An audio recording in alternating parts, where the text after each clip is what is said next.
Queridos amigos y hermanos, un saludo cordial con ustedes aquí el pastor Luis Eguiluz. Estamos en el repaso de la lección de la escuela sabática. Ya estamos en la lección 10. La lección para esta semana se titula El verdadero Josué. Y la lección nos presenta acerca de este tipo de figura literaria, ¿no? Que son los tipos y los antitipos, la sombra y la realidad.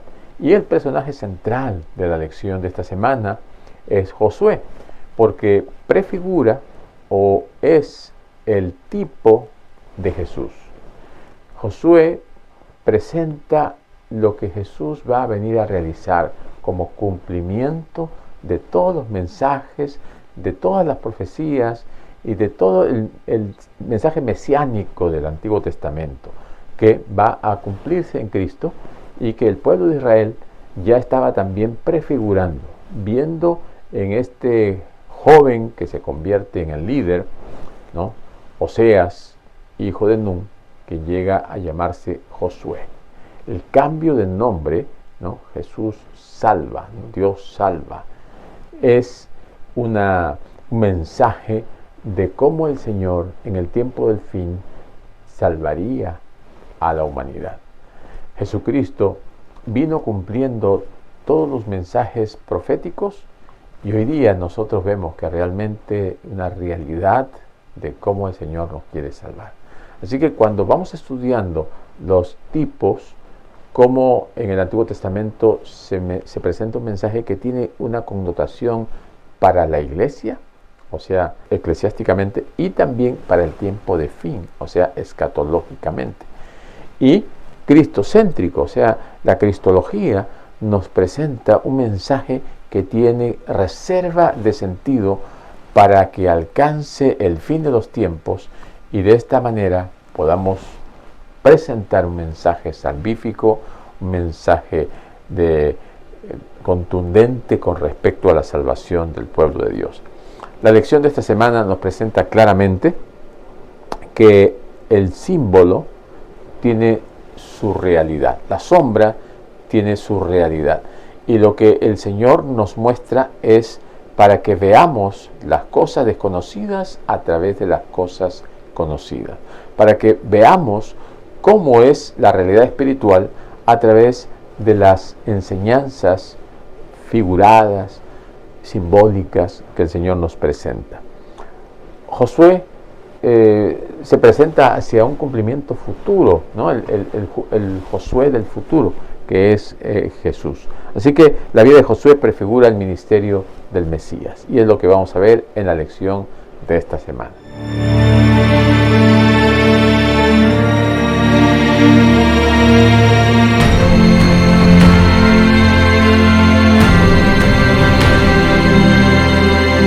Mis queridos hermanos, en esta oportunidad, una vez más, queremos agradecerles por sus oraciones.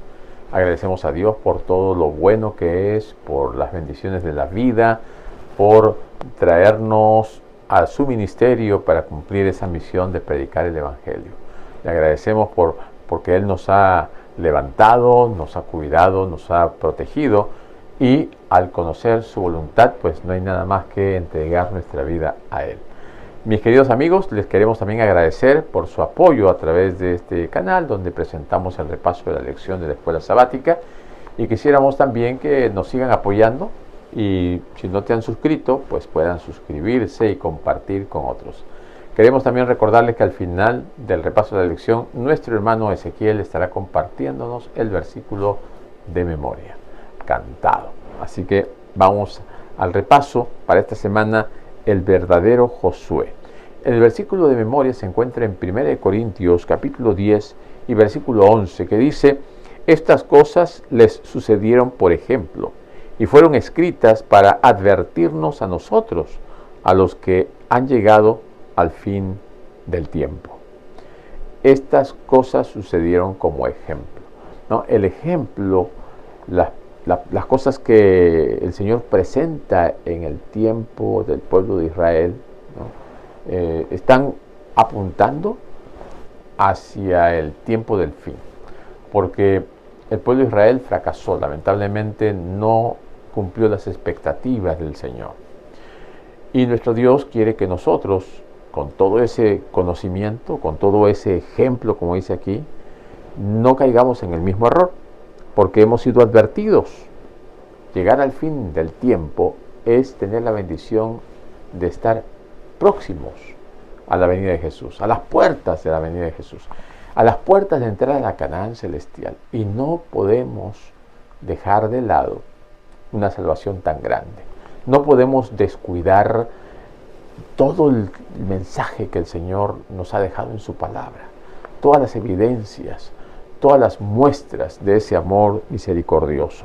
Y entonces el Señor ha sido muy didáctico, presentando ejemplos, presentando símbolos, presentando imágenes, y también a través de enseñanzas como parábolas, ilustraciones de bestias y todas estas cosas para que capten nuestra atención y podamos ver de la forma más clara e ilustrada, y también de la forma más concisa.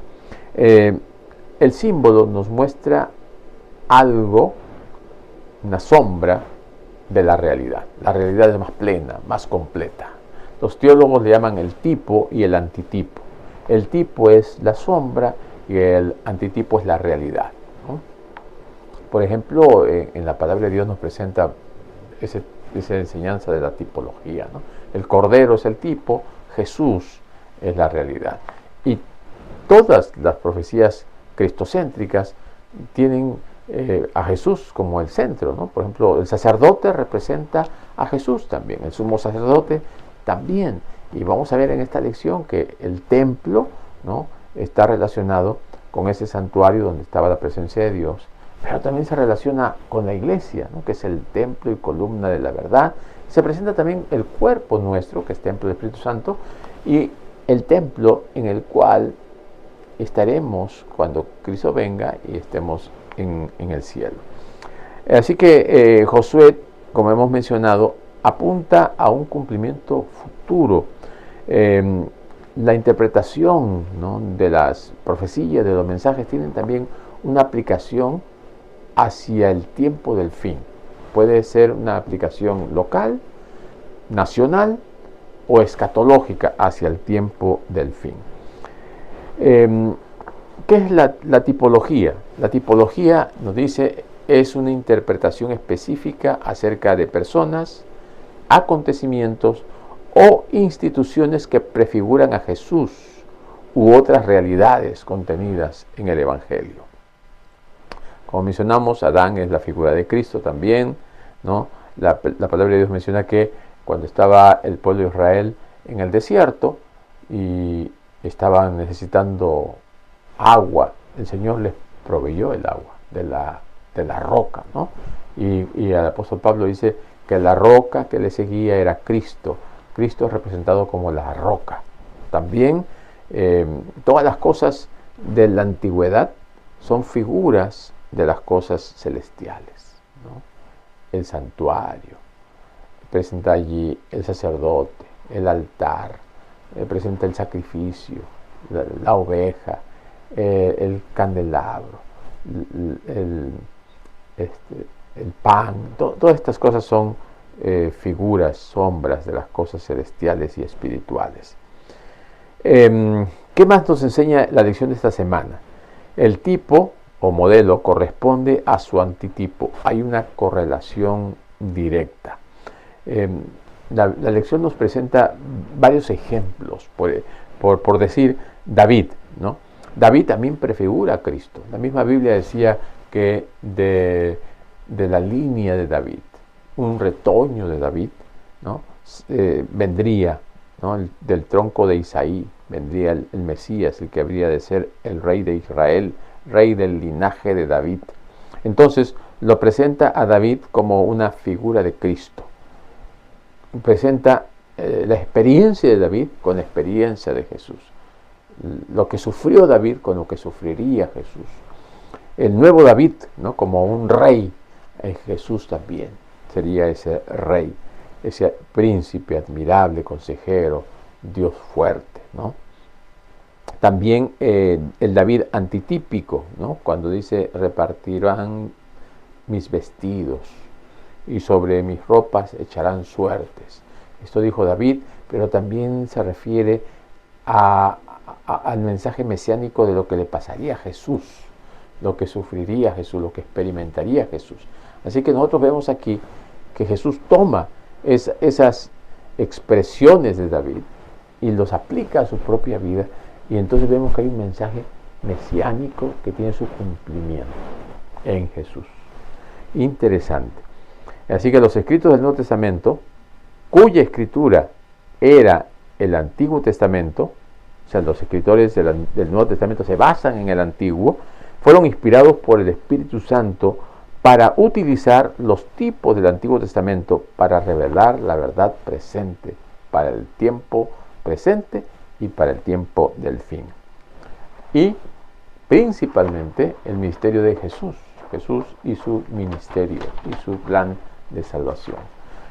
Nosotros vemos, hermanos, claramente que las enseñanzas bíblicas tienen una correlación tremenda. En la época de Jesús lo único que existía era el Antiguo Testamento. Jesús, sus discípulos, los fariseos, los escribas, todos se basaban en el Antiguo Testamento. Luego, después de la muerte de Jesús, se comienza a escribir el Nuevo Testamento. O sea que nosotros conocemos a un Jesús que vivía, estudiaba, predicaba del Antiguo Testamento. Entonces él, las cosas que toma del Antiguo Testamento lo aplica a su vida. Los escritores del Nuevo Testamento toman del Antiguo Testamento y lo aplican a Jesús. Ahí viene el tipo y antitipo, y hay pues tres tipos, ¿no? Tres tipos de tipos. O sea, el tipo cristológico, que se refiere a Cristo; eclesiológico, se refiere a la iglesia; y escatológico, que se refiere al tiempo del fin. Tenemos que entender las escrituras en función a estas tres características que tienen los tipos, ¿no? Tenemos que todo verlo cristocéntricamente, aplicarlo a la iglesia y proyectarlo hacia el tiempo del fin. ¿Cómo entender las escrituras y la palabra de Dios a la luz de Cristo? Todos los mensajes, todas las profecías apuntan a Cristo.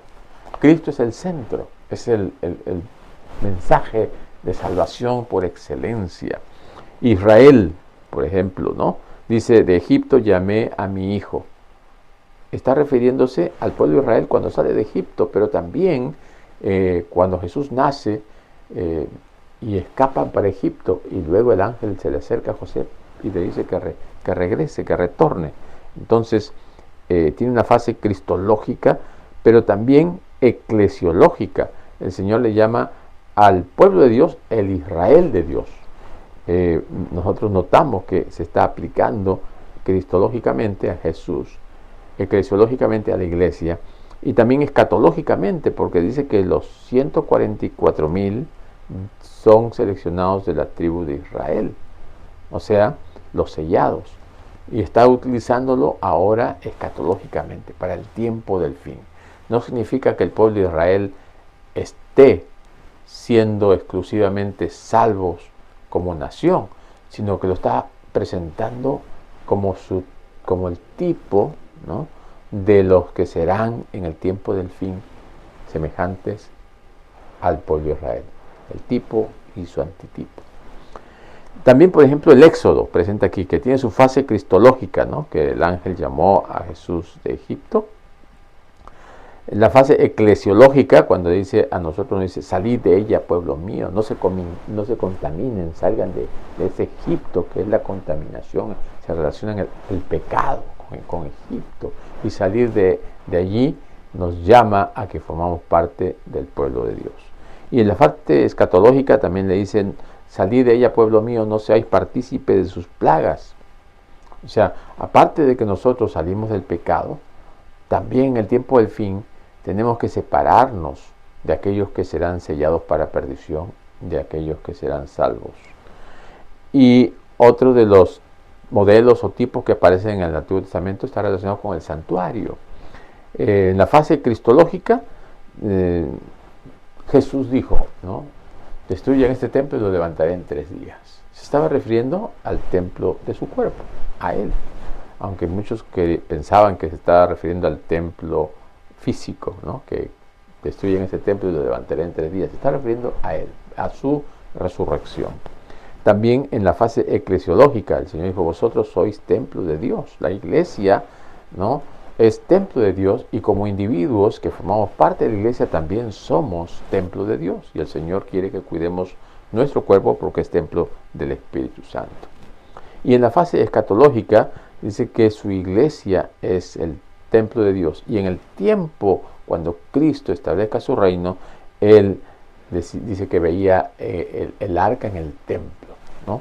Y que no se tendrán necesidad de templo porque Dios es el templo. O sea, ya en el aspecto escatológico, en el tiempo del fin, en el cielo nuevo y tierra nueva, también se proyecta la imagen del templo, como que Dios está allí presente.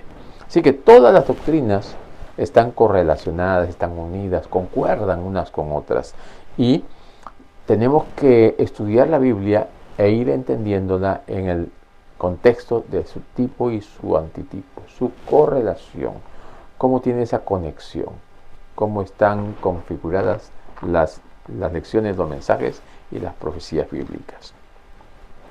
Entonces, después de entender que los tipos han sido puestos para mostrarnos el plan de salvación y mostrarnos lo que Dios quiere revelarnos de las cosas desconocidas a través de cosas conocidas, ahora nos enfoca hacia Josué como el tipo de Jesús. La fusión, ¿no?, del mensaje bíblico está relacionado directamente entre el personaje que está viviendo y lo que él proyecta hacia el futuro. Tenemos, por ejemplo, a Moisés también, como un tipo de Jesús, ¿no?, como el que los salvó de las aguas y el que los sacó, el libertador. Ahora Josué es el que continúa la obra y los introduce. Es el tipo de Jesús también, cumpliendo otra fase de esa liberación. Moisés, encontramos esa correlación entre Moisés y Josué. Por ejemplo, a Moisés se le apareció el ángel de Jehová en una llama de fuego, ¿no? A Josué también se le apareció y le dijo, Jehová le dice, levántate y pasa el Jordán. A Moisés le dijo, levántate, saca al pueblo, pasa el Mar Rojo. Y Moisés también envió espías. Josué también envió espías. Vemos que hay un paralelismo allí. Moisés, cuando se presenta delante de la zarza ardiente, el Señor le dice, quítate las sandalias porque el lugar donde tú estás es santo. Y también vemos que Josué le dijo, quítate el calzado porque estás en un lugar santo. Una correlación, un paralelismo entre estos dos líderes, entre estos dos personajes. Es tanto Moisés como Josué llamados a cumplir una misión mediante un encuentro personal con el Señor. Ese encuentro que los capacita, que los motiva a cumplir una misión que va más allá de sus expectativas y que tienen que ir y avanzar por fe. Tienen que ir más allá de lo que ellos pueden hacer, porque ahora el Señor dice, no temas, yo estoy contigo. Tú vas a alcanzar esos logros porque yo te voy a ayudar, yo te voy a bendecir. Moisés no podía alimentar a todo ese pueblo, Dios lo iba a hacer. Moisés no podía conseguir agua en ese desierto, Dios lo iba a proveer. Dios iba a hacer maravillas a través de Moisés, igual con Josué. ¿Quién iba a tumbar tremendas murallas de Jericó? A través del poder de Dios, y vencer y triunfar y alcanzar todas las promesas que Dios les había dado. Así que Moisés lidera a Israel en el cruce del Mar Rojo y Josué a través del cruce del Jordán. A ambos líderes se les recuerda la necesidad de la circuncisión y la importancia de la Pascua. También el maná comienza con Moisés y termina con Josué, y a ambos se les ordena quitarse el calzado, ¿no? La mano extendida de ambos señala la victoria de Israel. Israel avanzando, Israel triunfante, Israel alcanzando la meta que Dios le había ya dicho que podían alcanzar. Pero todo esto no se puede lograr sin una obediencia al Señor y a sus leyes. sin cumplir esos requisitos que el Señor nos ha dado.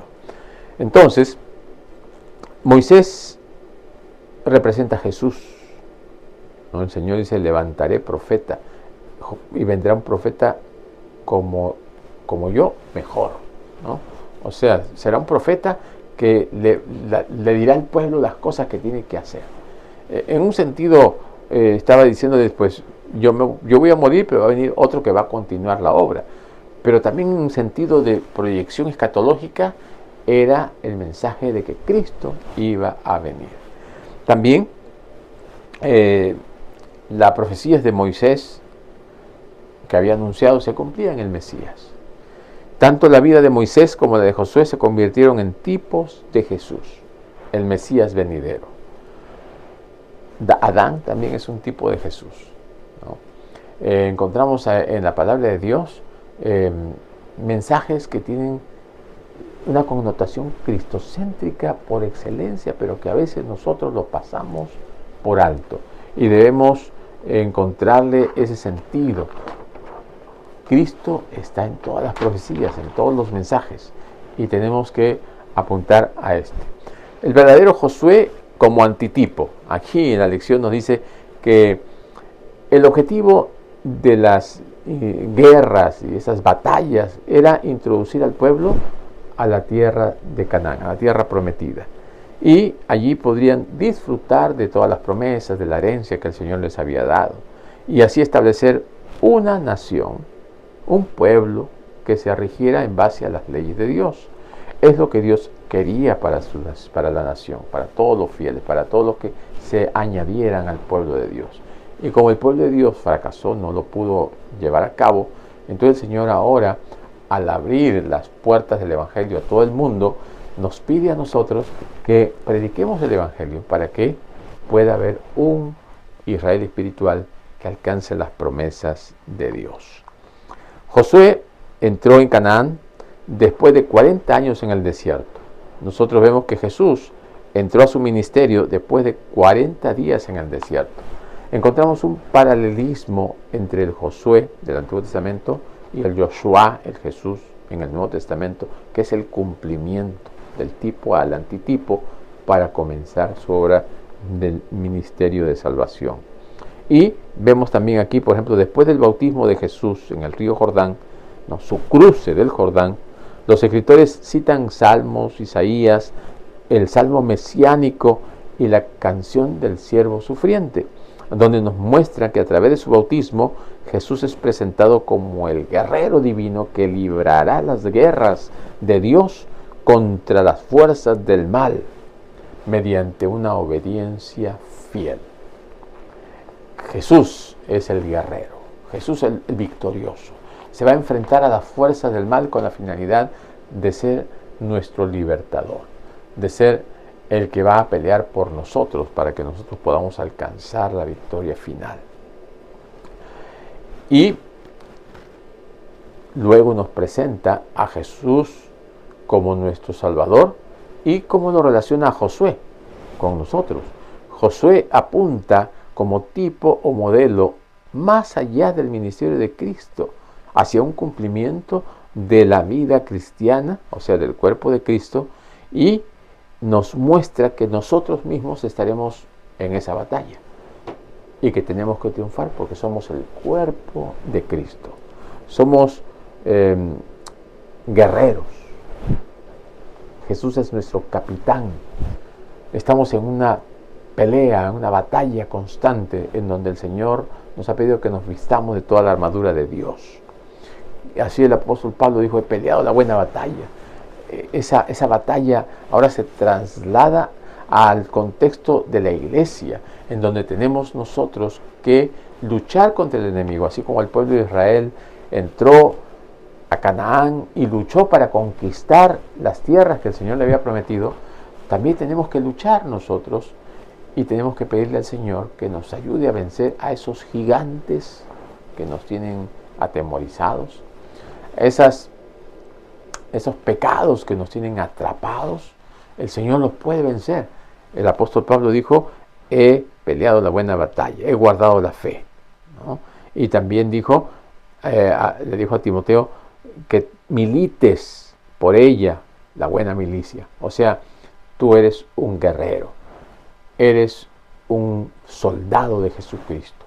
Y tenemos que enfrentar batallas en las cuales mostremos el poder de Dios a través de nosotros. La iglesia pues participa de una guerra espiritual contra las fuerzas del mal, contra Satanás y sus huestes perversas. Y disfrutamos pues del reposo de la gracia de Dios. El Señor nos da esa bendición de gozarnos en su presencia. Y aunque estamos luchando, también reposamos en su presencia. Venid a mí los que estéis cargados y trabajados. Y esas bendiciones son parte de la herencia espiritual que el Señor ha prometido a sus hijos. Es herencia incorruptible, incontaminada, inmarcesible. Esa recompensa que es la herencia de los fieles, de los obedientes, de los justos, de los que alcanzarán la victoria final. El Señor también nos dice que al final de los tiempos habrá otra victoria suprema, que cuando Satanás y los impíos traten de invadir, ¿no?, de querer tomar posesión de la santa ciudad, descenderá fuego del cielo y los destruirá a todos. Y allí será la consumación de todo, la victoria final por excelencia. Así que el cumplimiento final y completo de la tipología de Josué ocurrirá en ocasión de la segunda venida de Cristo. Vamos viendo cómo todas las enseñanzas de Jesús van teniendo un cumplimiento y cómo van llegando a un punto hasta que finalmente el Señor concluye todo, mostrando de que Jesucristo es el victorioso, el triunfador.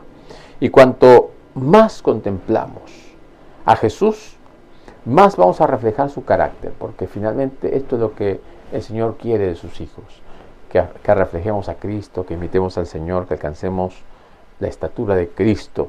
Y esto es fundamental. En nuestro diario caminar con Cristo, lo que vamos a ir adquiriendo es su semejanza. El carácter de Cristo va a comenzar a mostrarlo el Hijo de Dios, que camina sirviéndole y sirviéndole. El Señor quiere que podamos alcanzar este pedido que el Señor ha hecho a su pueblo, ¿no? Que seamos semejantes a Jesús, que alcancemos la victoria. La iglesia necesita fieles Calebs y Josués, que estén prontos a aceptar la vida eterna como la única condición que Dios impone, la obediencia. Josué y Caleb fueron obedientes hasta el final. Y es lo que el Señor pide para su pueblo hoy en día, para sus hijos, obediencia. Si tú y yo somos obedientes al Señor, el Señor va a estar con nosotros, no nos va a dejar. Él ha prometido estar con nosotros todos los días hasta el fin del mundo. Y de esta manera vamos a poder alcanzar la victoria final. El Señor ha prometido a todos los que obedecen formar parte del pueblo de Dios, de los redimidos. Mis queridos hermanos, estudiemos más acerca de la tipología. Recordemos cuando Jesús estaba camino a Emaús y se vio con dos discípulos que iban allí, ¿no?, hablando, y Jesús se acerca y ¿de qué hablan? Y comenzó a decirle: ¿eres tú el único que no conoce las cosas que están pasando? Y entonces Jesús les comenzó a decir que todas estas cosas eran necesarias, como está escrito en Moisés, y comenzó a hablarles todo relacionado con el Mesías. Cuando le estaba hablando estas cosas del Mesías en los libros y escritos de Moisés en el Antiguo Testamento, lo que estaba haciendo es diciéndole: los tipos están encontrando su antitipo. Todas las profecías de Moisés apuntaban a Jesús y se están cumpliendo. Ellos no habían estudiado las profecías, la palabra de Dios desde esa perspectiva. Y el Señor quiere que hoy en día no estemos como los discípulos camino a Emaús, sino estemos profundizando en su palabra, entendiendo el mensaje, sacando las lecciones cristocéntricas, aplicándolas a nuestra vida, y que nuestra vida tenga ese carácter de Cristo transformador. También nos muestra aquí que todas las enseñanzas de la palabra de Dios apuntan a Jesús, y el carácter del Señor reflejado en su palabra es para nuestra edificación. Cuando se presentaba el ángel a Moisés o a Josué, era con la finalidad de instruirlos y comunicarles la verdad. Cuando nosotros encontramos al Señor en oración, en el estudio de su palabra, lo que el Señor también quiere es mostrarnos la verdad, prepararnos para lo que viene, que estemos listos para los acontecimientos finales y que de esta manera podamos ser conscientes de que hay algo importante que hacer, y es preparar a un mundo para el encuentro con Jesús. Satanás está aprovechando grandemente de un vacío que el pueblo de Dios está dejando. Estamos descuidando la predicación del Evangelio, estamos descuidando caminar al lado de Jesús, estamos descuidando preparar nuestro carácter para la segunda venida, estamos descuidando llevar el mensaje de amonestación, la verdad presente para el tiempo de hoy. No podemos quedar aletargados, adormecidos. Satanás está aprovechándose de todo en este tiempo final.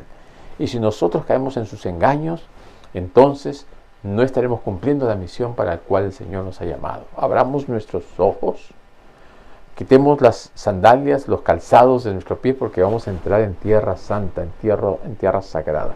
Y cuando entremos en ese lugar sagrado, el Señor nos va a enviar. Va a decir, ¿y a quién enviaré? Tenemos que decir, heme aquí, envíame a mí.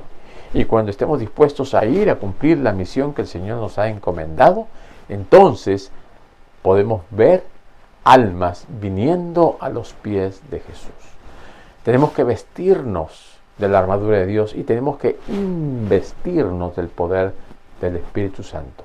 Orar para que haya un derramamiento del Espíritu Santo en nuestras vidas y podamos cumplir la misión para la cual el Señor nos ha llamado. Mis queridos hermanos, apuntemos siempre hacia la venida de Jesús. Que nuestros ojos estén siempre enfocados en Cristo, nuestro Señor y Salvador. Y que podamos ver en todo a Jesús. Que Dios te bendiga y preparémonos porque Cristo viene pronto. Estas cosas le sucedieron, por ejemplo, y fueron escritas para advertirnos a nosotros, a los que han llegado al fin del tiempo. Estas cosas le sucedieron, por ejemplo, y fueron escritas para advertirnos a nosotros, a los que han llegado al fin del tiempo, a los que han llegado al fin del tiempo, a los que han llegado al fin del tiempo.